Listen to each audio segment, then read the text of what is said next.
Bismillahirrahmanirrahim. L'imam de notre mosquée est un voleur. Oui, ça t'étonne? Sois pas étonné. C'est une dame qui me l'a raconté. Je lui ai demandé, madame, pourquoi vous dites ça? Elle me dit, nous avions invité un jour l'imam de notre mosquée pour venir partager le repas de Ramadan avec nous. Avant l'arrivée de l'imam, j'avais déposé 2 billets de 10 000 francs sur la table. Nous avons fini de manger, l'imam est parti. J'ai constaté que les 2 billets de 10 000 francs étaient disparus.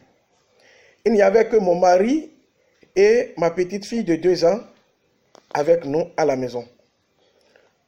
Je pose la question à mon mari qui dit avoir vu les 2 billets de 10 000 francs, mais ne l'a pas pris.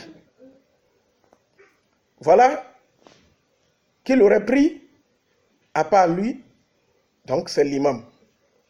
Notre imam est un voleur. Je dis à mon mari d'appeler l'imam, de lui poser la question. Mon mari dit que c'est une honte. Donc depuis ce temps, nous avons pris notre distance par rapport à l'imam de notre mosquée. Le mois de Ramadan suivant, la deuxième décade arrive. Mon mari dit que c'est la période du pardon. Nous devons pardonner à l'imam et de l'inviter encore une fois pour venir partager le repas avec nous. J'accepte, mais à une condition. Je dis, à son arrivée, tu dois lui poser la question de savoir pourquoi il nous a volé. Mon mari dit d'accord. Le jour arriva, l'imam est là, le repas est servi. Mon mari dit, cher imam, avant de partager le repas, vous avez constaté que depuis un certain temps, nous avions pris notre distance par rapport à vous. L'imam dit oui. Il dit la seule raison était que la dernière fois quand vous étiez arrivé, nous avions laissé 2 billets de 10 000 francs sur notre table et après votre départ, nous avons constaté que les 2 billets étaient disparus. Et nous vous avions soupçonné que vous les avez volés. Si ce n'est pas ça, que Dieu nous pardonne parce que nous avons essayé de vous pardonner. Nous voulons comprendre pourquoi vous l'avez fait. L'imam dit oui, effectivement, j'avais ramassé les 2 billets de 10 000 francs qui étaient là. Et l'imam a baissé la tête. Quelques secondes plus tard, il relève sa tête. Il remet à la tête, les yeux étaient rougis et il coulait des larmes.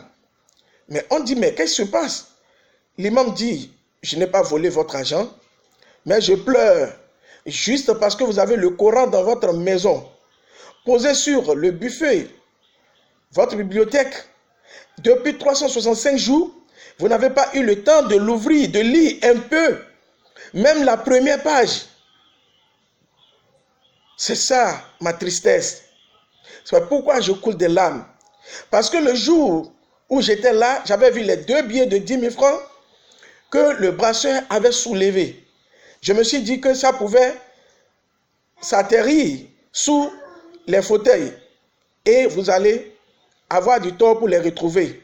Voilà pourquoi je les ai déposés dans la première page du noble livre d'Allah, le Coran. Pensant que quand vous allez l'ouvrir, vous allez voir ces billets de 10 000 francs. Je suis vraiment très écœuré de savoir que 365 jours, vous les avez passés sans lire le livre d'Allah. Mes frères et sœurs dans la foi, combien de nous avons le Coran dans notre chambre, dans notre maison, et nous ne l'avons jamais ouvert. Nous n'avons jamais pris le temps de lire, ne serait-ce une seule page. Pourtant, le bon croyant qui a le Coran dans sa chambre doit le lire au moins une page par jour.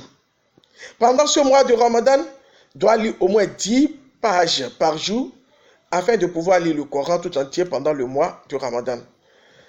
Ceci est un message pour chacun de nous de comprendre que 1 minute dans notre vie doit se poser sur la lecture du Coran et ne jamais laisser la lecture du Coran pendant une journée sans toucher le Coran.